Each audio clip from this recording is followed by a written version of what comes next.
Welcome to episode 1, but chapter 2. We're going to do something weird. I know it sounds crazy, but it's a little different for us. I'm going to let these guys talk in a minute, but they're going to shut up. We are going to be working on Stephen King's Dark Tower series, starting with the Gunslinger, of course, first book in the series. And we're going to be just reading and talking about the book and all the fun stuff about the book and all the things about the book and more stuff too. So I'm gonna let the guys back in. Hello. Haha! Oh, there you are. Yeah. Hello, sir. Ran through a little bit of an intro in case people were actually watching. I like that intro. That was nice. Thank you. I'm glad you muted us too. Yeah, because you guys are idiots. Yeah, we just kept on talking. We didn't give a shit. We were reading ahead, not telling you. That's not possible. You can't get ahead of me on this one, Steve. I'm sorry. Chapter 2 was called The Waystation. The Waystation. The Waystation, yeah, it's a place in between. I really enjoyed it. It is. That's where we met. That's where we meet Jake. Yes. We meet Jake or Bama as Mrs. That's what it was. It starts off with like a little bit of a nursery rhyme, like an old nursery rhyme, and it always reminds me. I can't hear it Family the right Guy. way. I can't hear it right. It doesn't like I don't know if it fits any of like our nursery rhyme schemes. The rain in Spain falls on the plain. There is joy and also pain, but the rain in Spain falls on the plain. Yeah, there's not an actual tune to it. I only remember it from this one movie that this lady was supposed to be like all sophisticated and Yeah, shit. it's My Fair Lady. Yes, that's it. Yeah. And it wasn't like a tune to it. It was just like one of those things that just rhymed really nicely. Yeah, theirs is a little bit different. The Family Guy version was even more different because it was the life of the wife is ended by the knife. A little later from that, it talks about a Ring a Rosie style. So I'm like, oh, Ring Around the Rosie? And I don't know. I couldn't get it. Maybe it's just as morbid. Yeah, creepy. It was hard to make. Super slow. It was hard to make it rhyme in any sort of like noticeable way for me, especially. I know in the audiobook they don't. I don't think so either. Yeah, just kind of just say like it's a poem, right? Yeah. Metal Mike, what's up, buddy? But we start out and like the gunslinger's pretty much losing his mind. Exhaustion, heat stroke. He's on the verge of losing it, and he starts talking shit to his own blood. Yeah. How do you like that, blood? How does that suit you? Yeah. But like part of that like nursery rhyme deal was to kind of get you like the idea that he's reminiscing. Yeah, but it's like an hour time that they're reminiscing. Okay, I found it. Okay. Finally. You can have it now. And then out of nowhere, he's not paying attention. He's not even halfway like in it, right? And then boom, he looks up and he's standing in front of this building. And there's someone moving, and he loses his shit and draws his guns and passes out. Yes. Yep. He just flat out lays out. Yeah, heat stroke's very dangerous. Like it kills people all the time. Yeah, fuck yeah. For reals. Yeah, I've had it once. It's not an experience I ever want to do again. I had heat stroke when I was a kid too. At least once actually, but it was one of those deals like, you know, like you pretty much just a very slow pass out, and like it's slow enough where everything hurts. Yeah, it's slow enough where you're scared of all of it. Very weird. Headaches, body aches. It was not good. No. When he wakes up, there's good old John Chambers, also known as Jake, or sometimes Bama. He tells him that the man in black was there before him. They talk for a while. There's a flashback story, which is important because in the flashbacks, you kind of learn how Jake gets there. Mm-hmm. Which I found very interesting. Yeah, he was killed. Poor Charles. He was killed, and then he woke up So yours is right after in the Waystation. Yes. Does the Waystation move? Because I had a feeling like the Waystation is not always in the same spot all the time. I don't know. I never thought of that. I didn't either. So, the Waystation is definitely mentioned at least once further down, and I don't believe it's mentioned as a place that's transient, but it's possible. That desert doesn't seem, like it's a...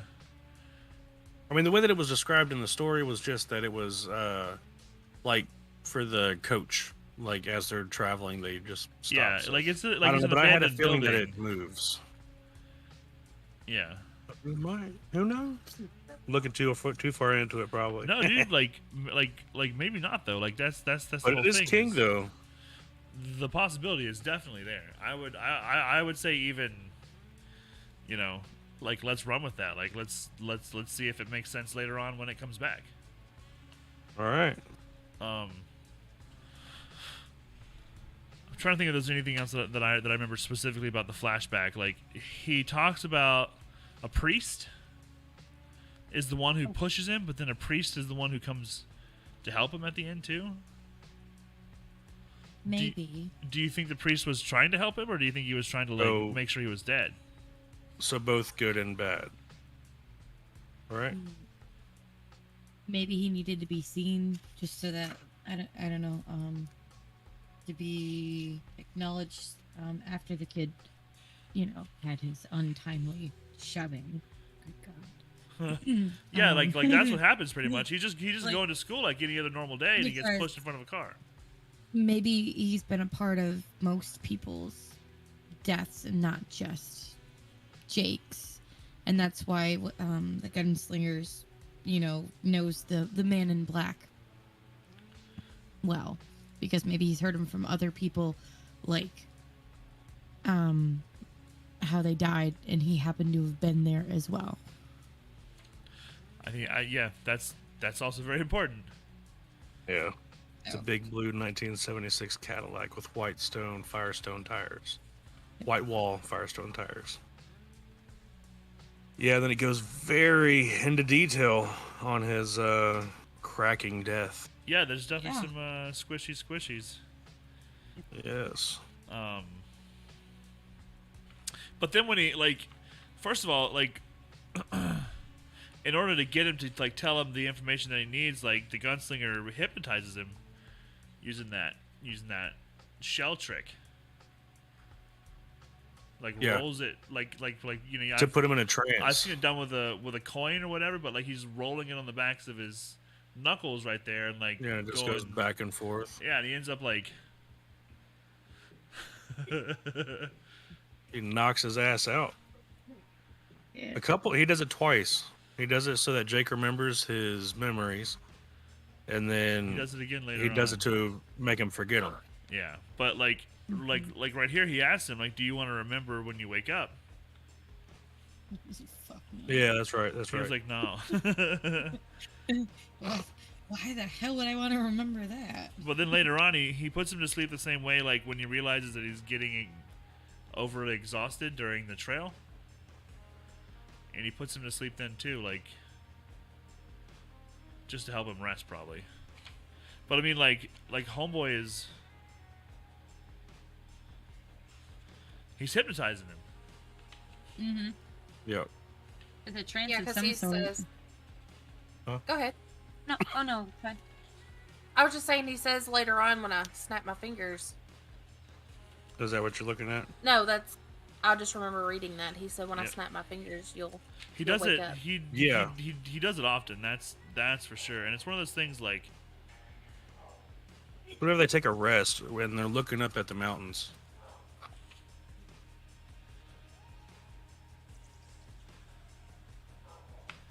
very cool stuff there. And then inside of the Waystation, he finds the pump, right?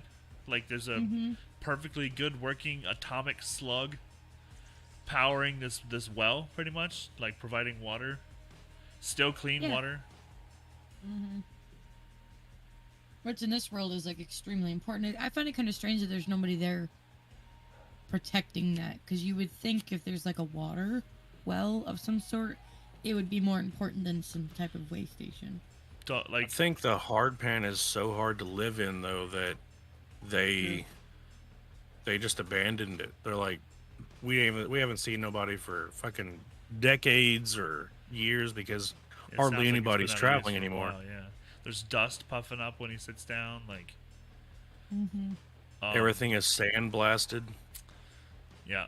You also got the thing in the basement might be keeping people away too. Yeah. Yeah, whatever the fuck that is. Spirit of some sort. So it's Or something. some they call them demons. He calls them demons multiple times.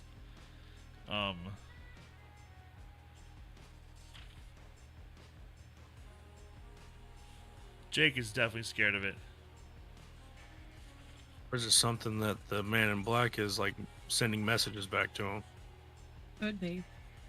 Because he heard the voice of Alice, right? Yep. He heard the I think that's what it was.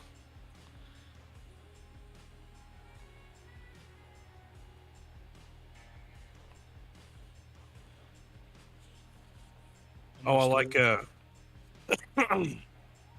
well, shit.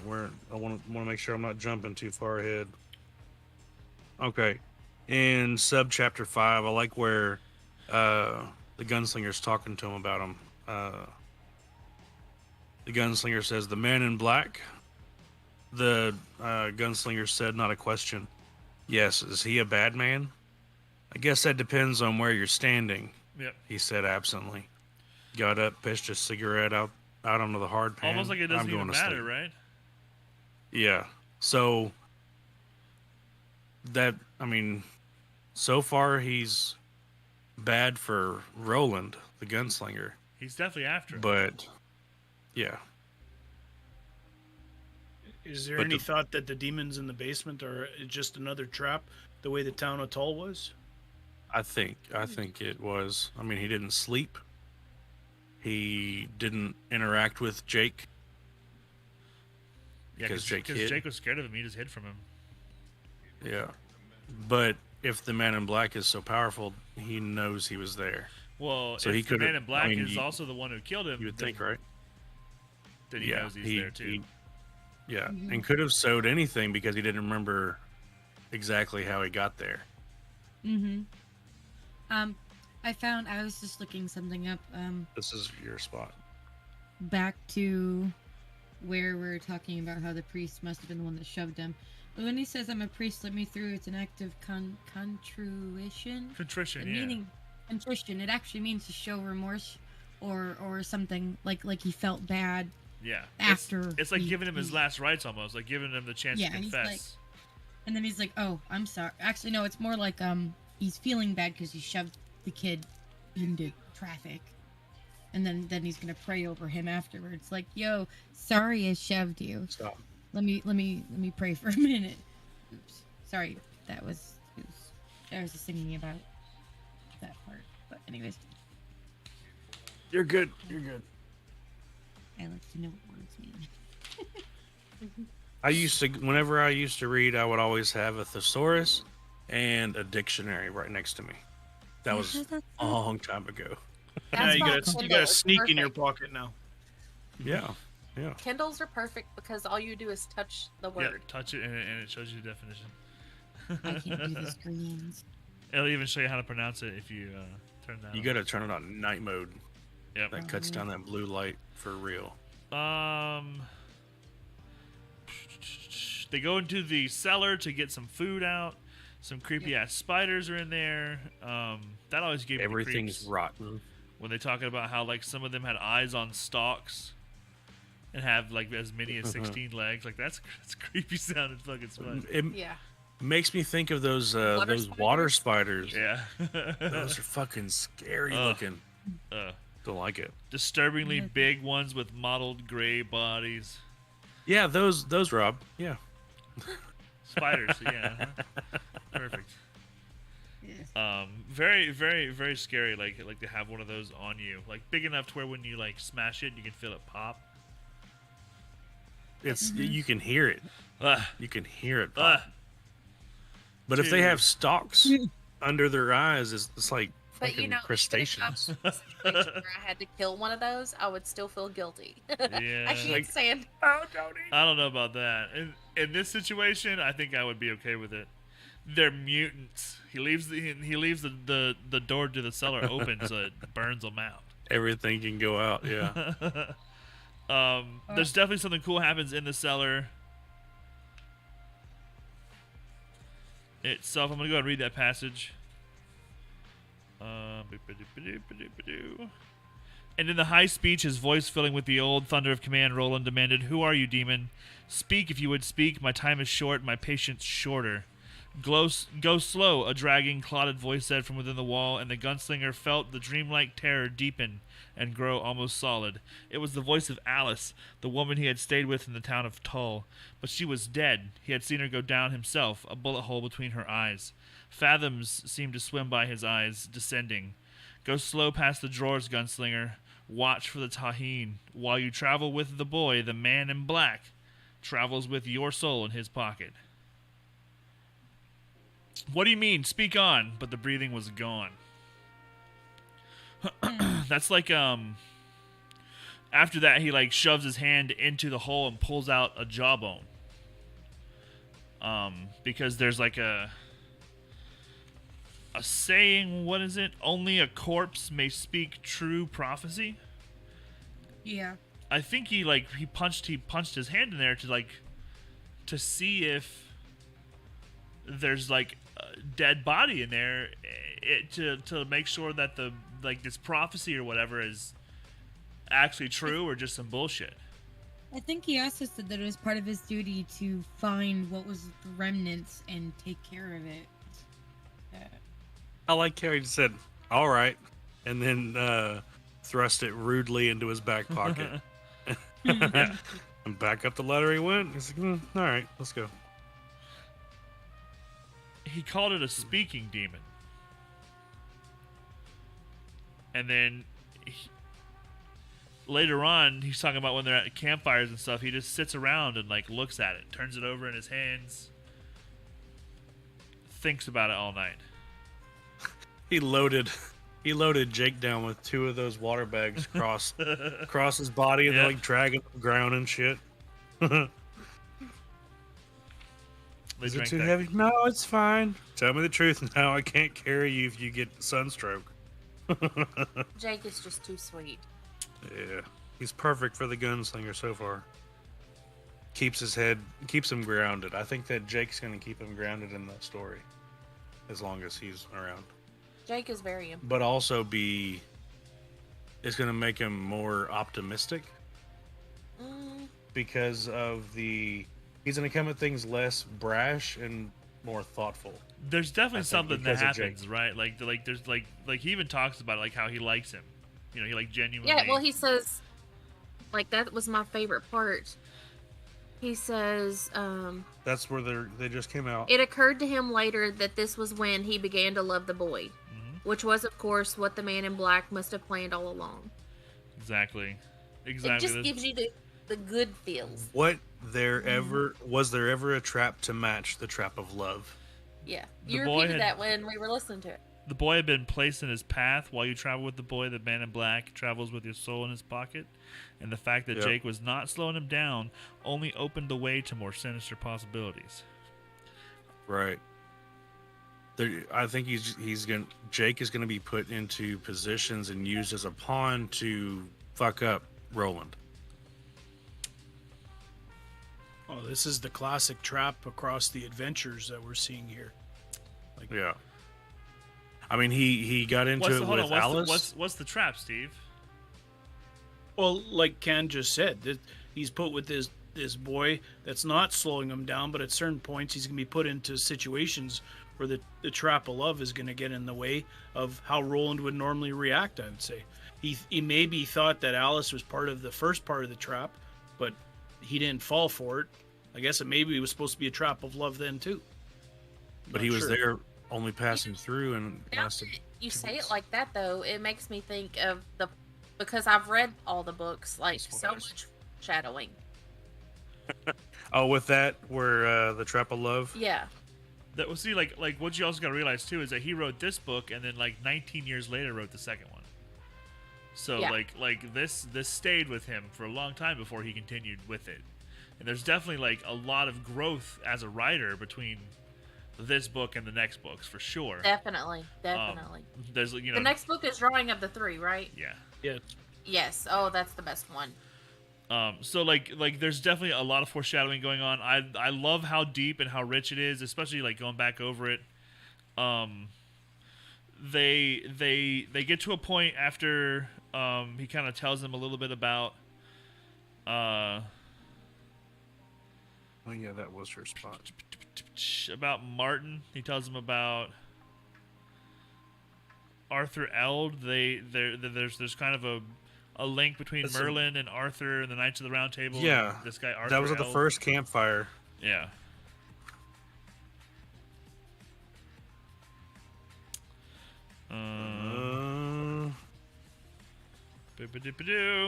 The next page after that was While You Travel with the Boy. Like that's one of the things that he went back over at the campfire. It's been replaying in his mind. And then the third night, the gunslinger was sure that he could see the distant spark of another campfire somewhere in the first rising swell of the foothills. It did not please him as much as he once might have believed. Because Jake's with him now? One of Court's sayings occurred to him.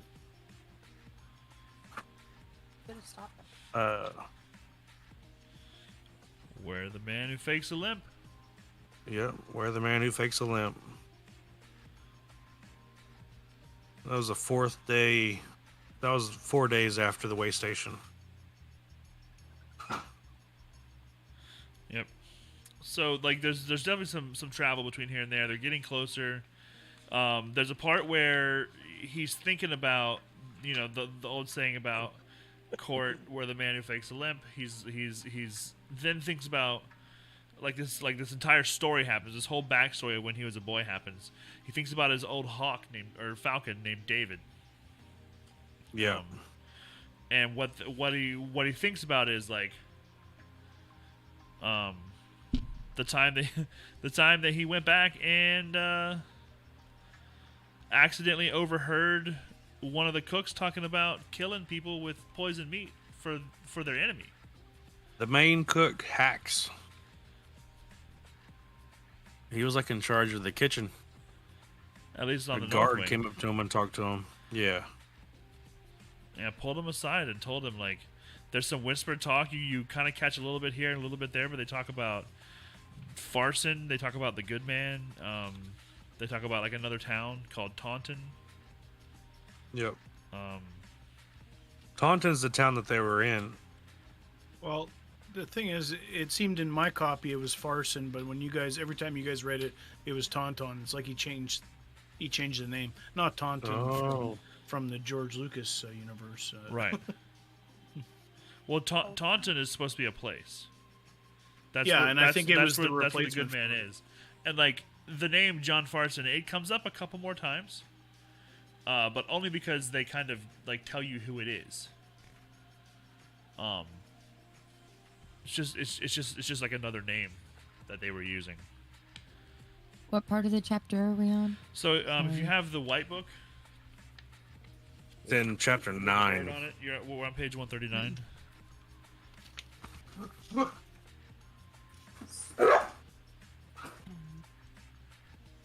right, we're good.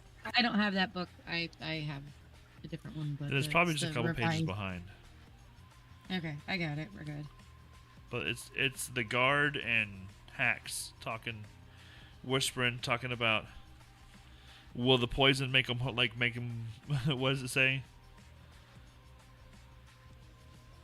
Will they curdle and hold their bellies and cry for their mamas? I suppose they will. That part was weird, like really weird.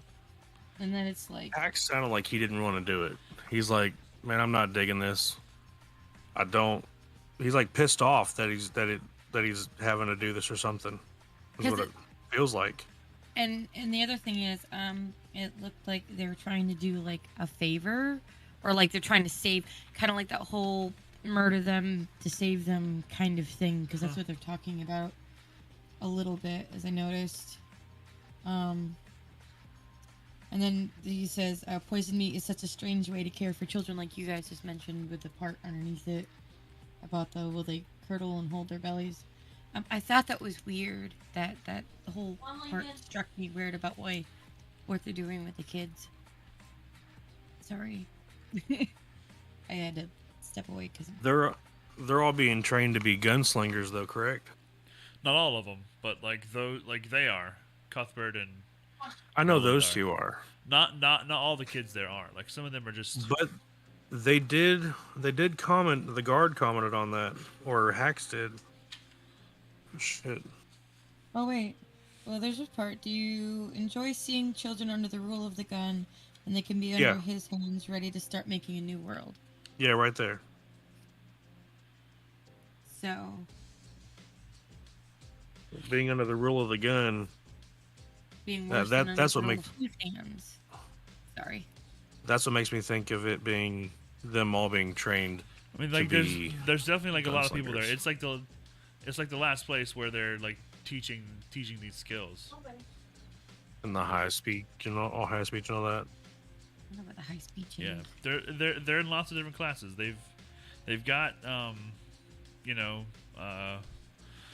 the weird thing with the hawk in the beginning. That's like their actual like training and like what like. That's like their hunting.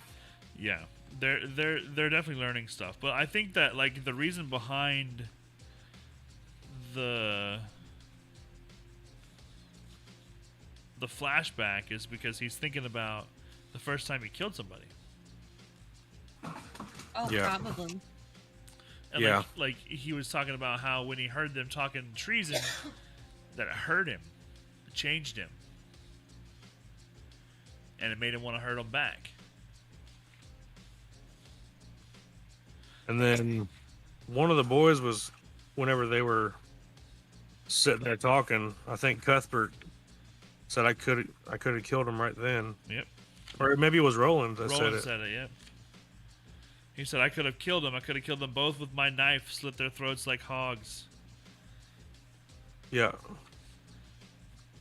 But they went and told their dads, and then their dads pretty much like caught him and brought him to the thing and had him strung up and killed him. Roland said, yes, I guess it preys on me. So it's eating away at him. Yep. He's definitely involved. He is torn because he liked Hax, I think. Yep. I think that he's torn because he liked Hax, and he's essentially the ruler on his last choice. Well, when it comes time for them to actually have him killed, they get notes from their fathers and they get released from school and they can go sit and watch. And they're there like early enough to see like it go from nothing and nobody, emptiness, to like a full crowd. And then they watch homeboys swing. They were given bread to spread underneath his feet. Yep. I wasn't sure Better why. Every man, woman, and child in Taunton dead and stinking than this. Why? Like, why? Why put the bread under their feet? Why? Yeah, why the bread? I guess at some point he talks about how it's supposed to be symbolic. Keeps the devils from getting to you or something. Maybe just I thought it's attractant for the birds that come and take care of them. Oh, okay. That's what I thought too. They leave the bodies for the birds. Yeah. So if the bread's underneath the bodies, they're going to be going through the body to get the birds. Then when it's over, each of you will put this beneath the dangling feet, rolling like back just once as they rode away. Now there were thousands of birds. The bread he grasped, this only dimly, was symbolic then. Back on 146, Court says, when it's over, each of you will put this beneath his shoes. Mind you, do exactly as I say, or I'll clout you into next week. Do you think you wanted them to get close and see it? Yes. That like, way, see what they did? It would be that way. It could be seared into their minds. They're never going to forget it. And that brings me to my page. Hang on, Steve. What's up? No, I stopped myself because I think what I was going to say is where Ken opens up his thoughts. Pull your page out then, Candyman. Shit. Yeah, last page. Yeah, go on, Steve. I gotta find it again. I've been flipping through this book. Yeah, it just I don't want to ruin what you're gonna relive for us, but I just know that they at one point had talked about if Court had been there, what process he would have made them go through. Yes, to he get it walk up there. to it. Yeah. Yeah, that's the next page. Yeah.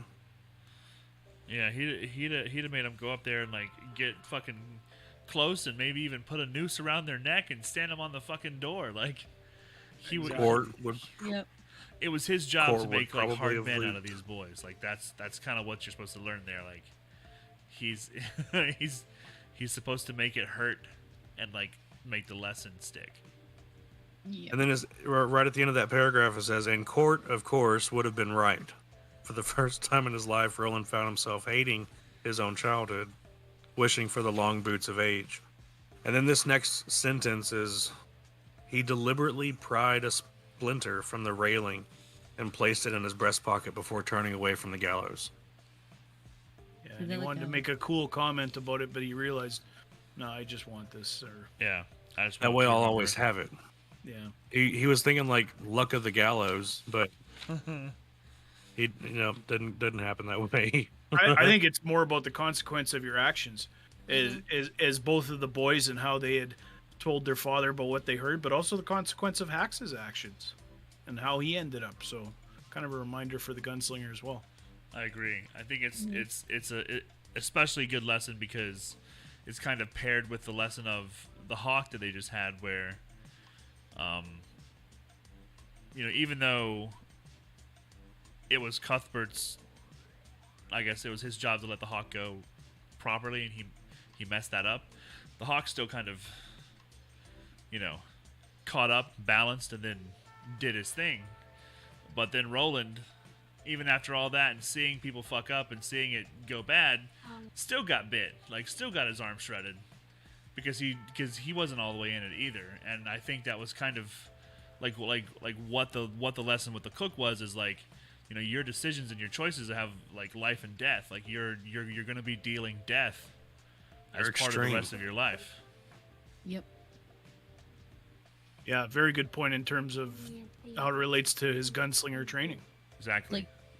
Like, people's lives are in your hands. So, life and death.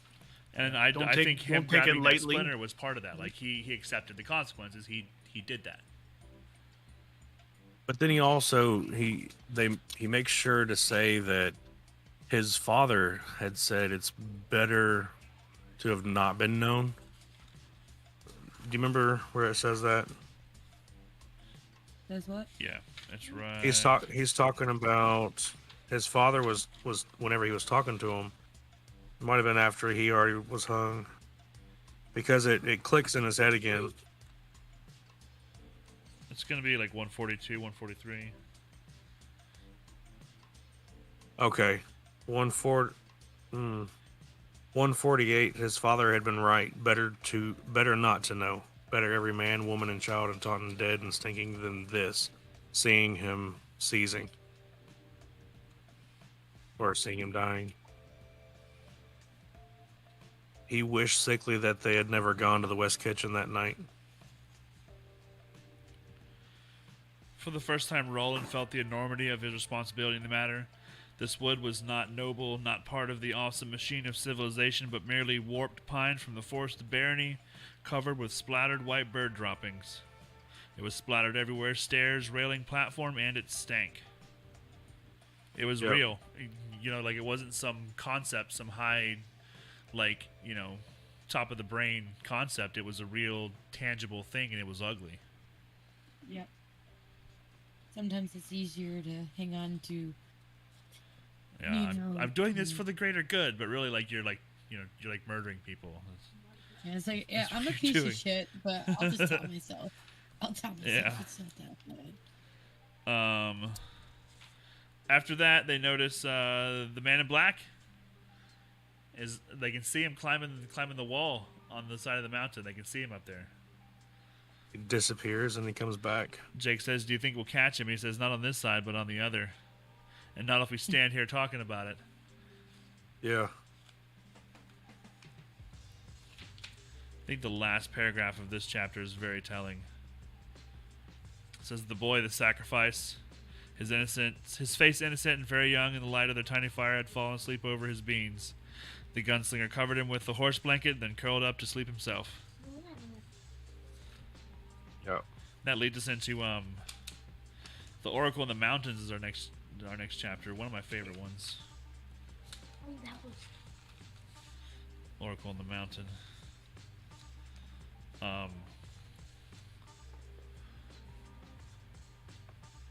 Like how Flag uses interesting appearances. Yes.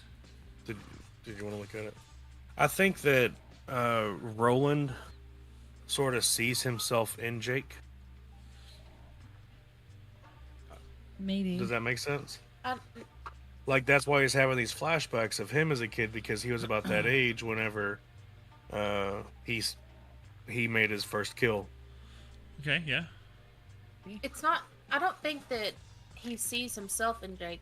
I think he sees who he wishes he could have been in Jake, because he sees Jake as, like, loving and innocent. And he never really had that, because he had to be a gunslinger. And I think that Jake is like his wish, like what could have been. That's how I've always viewed him as seeing. I like it both ways too, though. It can be both. It very well could be. Like that's sort of what I was implying. Like he sees where he was. Obviously, Jake is very new to this world. He doesn't know anything about what's the name of this plane? They're in because Outworld, Midworld is okay. Outworld. So he has no idea because he's from Midworld. Is that what it's called? And Jake? Yeah, and Jake he knows is not that from it's Midworld. He's from. Roland's from Midworld. Yeah. Roland's from What's Midworld, what's the name of the Earth? Like our plane. Dimension. There's not really any kind of. That's something I wanted to talk about as well, because let's on talk Earth, about it. but it's just no. I don't want to give too much away because it's going to get explained like very, very much as we continue on.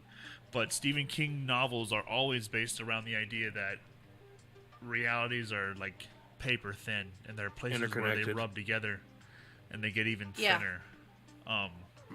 Yeah. And so, like, for instance, like Jake talking about the world that he's from, where there's a statue in the water, and the mannequin sold the clothes, and you know what I mean? Like, it sounds crazy because Roland's never heard of anything like that, but that's the world that Jake was in just before he was killed. So it's obviously like that world exists, but to Roland, it's completely like foreign. He doesn't understand it. So like, there's definitely something there where it's like the idea of other worlds isn't in question. It's just he's never heard of one like that. Yeah. Well, then he mentions, unless it's like the legend, unless it's like the mythical city of whatever. And see, when they mention details of the cities that they're in, it sounds like New York City. It definitely does. Statue of Water with a torch and a book. And then Macy's mannequins. Yeah, Macy's mannequins. And that's why he's like, well, maybe unless it's like the mythical city or whatever, but maybe the city's just another name for a different dimension that's completely different. Yeah. Or different, whatever. So. But then what you were saying, Sneak, is he comments on, or he talks about how it gets very thin and it like rubs. That's where the Hey Jude comes in. Something at like the bar. And then Roland, he knows that he's not from this realm. So he tries to find a similarity with King Arthur and Merlin. And he compares the Man in Black to Merlin, I believe. Yeah. He says and then he's like, "Oh yeah, King Arthur, yeah."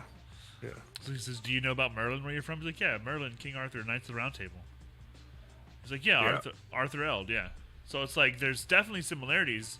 There's going to be more depth given to those similarities as we continue, but there's definitely a feeling of this being closely related, like realities, but not the same.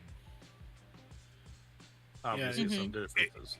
It's interesting because we could probably spend like an entire half hour talking about the time similarities. Like you talk about Hey Jude, you talk about before Jake died, I believe a Kiss song was playing in the background. Yeah. And then like even Roland's own memories are of and Cuthbert was not the first of Court's students whom he had fed on the sly. At this moment he stood in front of his huge rambling electric stove. Yep. And you go, okay, so Electricity. Roland isn't like from exactly. There's electricity there, and you go, I am so freaked out by the different time. Everything we know about time, you just can't quite put your finger on it. What's going on here? And it's only because you've ever watched a Marvel movie that you might be talking about a multiverse and think it's possible here. That's the only reason why you go that way. But it's like whatever world that they're in is post-apocalyptic, but it was still close enough for like modern day because he talks about like the batteries and like Steve said, the electricity and all of that other stuff. Yeah. So maybe it's like, is it the future of what the world used to be? That's a good question. Or is it you know what I mean? It's like, because there's the atomic worm. Yeah, because it's like the future and the past, but simultaneously. Right. It's like an old Western, but it's a sci-fi. Yeah. But I think it's supposed to be like that. It's supposed to be so mumble jumbled that you can't go. They're in 1978. Yeah. Right. What is that called? Definitely. Like quasi dimensional or something like that? Quasimodo. I don't know. I was thinking Yes, Esmeralda. That's a different story, sir. Yeah. Yes. Oh, damn. But as you're trying to identify it, all you can do is pull pieces out of the air and go, okay, I still don't know where I want to put them. But Yeah. I think Correct. that's what sort of what makes it harder to. I don't know. It's harder to get into. I can tell Does you that make this: sense? as we go on, because it makes you think so much. it will make more sense. It'll definitely help you identify the when and the where, and all the questions that we're raising right now will be answered. I feel like Because- this.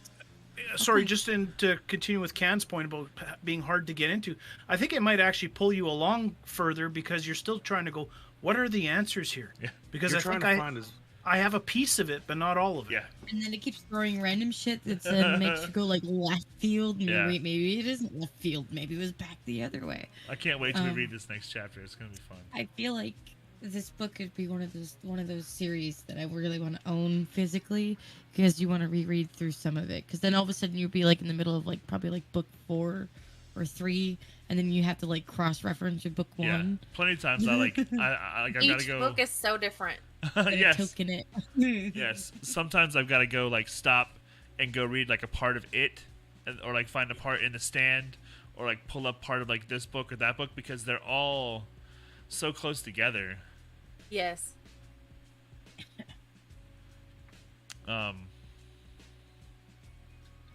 Everybody read their passage. There's nothing else you guys want to read. No. You don't have to. No pressure. Just making sure everyone got a chance. Next week's chapter is going to be The Oracle in the Mountain. That obviously sounds kind of ominous. And it should, it's a pretty ominous sounding chapter. I'm looking forward to getting into that one a lot. There are... spoiler alert. There are mutants in the next chapter. Like Cyclops? Very No, nice. like Wouldn't be surprised like too much. like mutants, like almost like Oh. radioactive zombie people. Oh.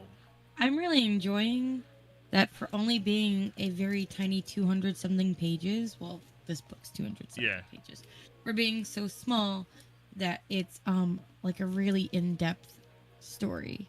Absolutely. I'm really liking it because normally like really long series take like getting through the first book to really get anywhere. Oh And no, this one that's like hasn't gotten. that's Yeah. a Stephen King thing. Like some people can't read Stephen King because he tells you every in the fucking beginning. detail. Yes, like, but I love him for it. Yeah, There was I think it really enjoy builds that. There was the a world. meme. There was a meme that somebody put out. Oh, let me describe that a little longer or something like that. It was a token meme about let's describe this tree for another Yeah, the 10 tree. pages. Don't get me wrong, I loved the Lord of the Rings series, but it was. We're about to start 'em. Token words. did drag on. We are about to start the Hobbit. Hobbit. Oh, nice. The book or the movie? The Hobbit is actually The easier to book. read. He wrote that after he wrote The Lord of the Rings. Oh yeah, the Hobbit's much easier to read. He went back and I- wrote the prequel. I started collecting copies of The Hobbit, and I've never read it. And I love my collection, I like so I have like to 4 read it. copies. Yeah, We I have was- 3 different prints of the Hobbit, same. I and they're was stacked in- on I each have 4. other. I was 9 when my grandma gave me my first copy of The Hobbit, and I read it in a day. Wow, yeah. And then I read it like I think at least 7 or 8 more times. I've got the exact copy, another copy, but same style Right. than the one that my grandmother gave me. A second actual book, but the same copy you had. Mhm. Hello, Yeah, Crosbo. same style. How's it going, bud? People in this room can read, so I'm not sure if you're allowed to be here. But I definitely want to own all of these, probably in hardback because I'm picky about my books. But Well, trust me, it is one of those series. Like I'm gonna get to the end of it. If you guys are there with me, then that'd be great. But we're gonna get to the end of it. They're easier to read as you go along because he gets way better at writing. Not that he's doing bad. Not that he's I doing wouldn't bad. say that. There is one that I had a huge problem with. I think that if you're talking about the same one that I'm talking about, it's a lot easier to get through if you just like power through it. Yes, you have to. You have to Just power through power it. through it. But the next book is the bee's knees. Like, Exactly. That's when it actually starts Ugh. drawing to a close. The Silmarillion was really long. It dragged. Kind of audiobooked it. Yep. There you go. I failed that class. There's Crosby. I knew you would, Crosby. Yeah, so we're gonna get through the next chapter. It is not as long as the other chapters. It probably is my favorite one. Let's see, what's the only other thing? 1, 2, 3. It's chapter 3, and it's about 70 pages, give or take, 68, 70 pages. Which is only really about 25 or 30 actual pages. After that, 50 pages and another 70 pages. So yeah, we'll be through with this probably in 3 or 4 weeks, and then we'll be moving on to the next book. I really am. 3 weeks is the end of 5. Yeah, well, Chapter 5. I'm giving us a little bit of a buffer. We could, yeah. What were you saying, P-Pops? I was gonna say I'm enjoying reading it with you guys because I'm not actually just powering through a book just to power through it. It's actually making me like take my time to think about it. Yeah, there's a lot of depth to a lot of his works, but as we continue on, it'll all kind of like fit together, and you'll feel those pieces of plot like start to stick, and makes a lot more sense. It's actually really satisfying because he's not one of those writers who's just gonna like serve it to you on a platter, then rub your nose in it, and then like piss on you for it. Like he makes a nice meal, but it's up to you like to find out how you really enjoy it. And He writes I really like the Rocky Horror Picture Show. What He writes like the Rocky Horror Picture Show. is that? Dad, mean? I'm looking at you because I don't get Explain that. And just a I've only seen it once, so few books later, Okay. patience. it. Yes. Sometimes he does, and sometimes he doesn't. Sometimes he holds off for just a couple pages and then he smacks you with it. Yeah. Then you're like, oh, now that makes sense. But you really needed to hear what was right in between that. Yes. Like to if he made put you the work context for in it. everything, then nobody would ever read his books. Like, Yeah. yeah. I mean, obviously, shit. Nobody wants to hear about the door opened and then find out what was behind the door like 2 books later. The door. But the door Shit. moved inch by inch as the hinge went from this degree to that degree to that degree. And then a whole page of Just E's in paragraphs, all the awesome. Oh boy. counts the splinters. Right on. I enjoyed it with you guys. Thanks so much for hanging out. We're gonna go still hang out in Discord if you want. We're gonna end the stream now. Thanks for being part of the nerdy book club of nerds. I have been loving reading it in the Discord between stuff before the next book club. You mean reading it to I've Steve? been loving it. Yes, reading it to Steve and P-Pops. Yes, loving it. Loving it. Yeah, we've been getting together. So if you guys are into it, we're only on the 3rd chapter of the first book. So getting into it now with us is The best time. yeah. Now's the time. There's still time, yes. You could catch up with like maybe one night of really dedicated reading. And a hot cup of tea, because I mean, Yeah, you know. maybe 2-3 hours and you're caught up. Or if you're in Florida, ice cold drink. Yes, ice water Because filled your with ass water crack and is ice sweating. and all that stuff. We actually got a little bit of cool weather today. It was 75. It's nice. Nice. It was nice. Terribly it's sorry to hear. beautiful. It was not 98 today, so it was pretty good. Say good night, guys, and we'll catch you on the next one. Good night, guys. Good night. I just booked my next tattoo session.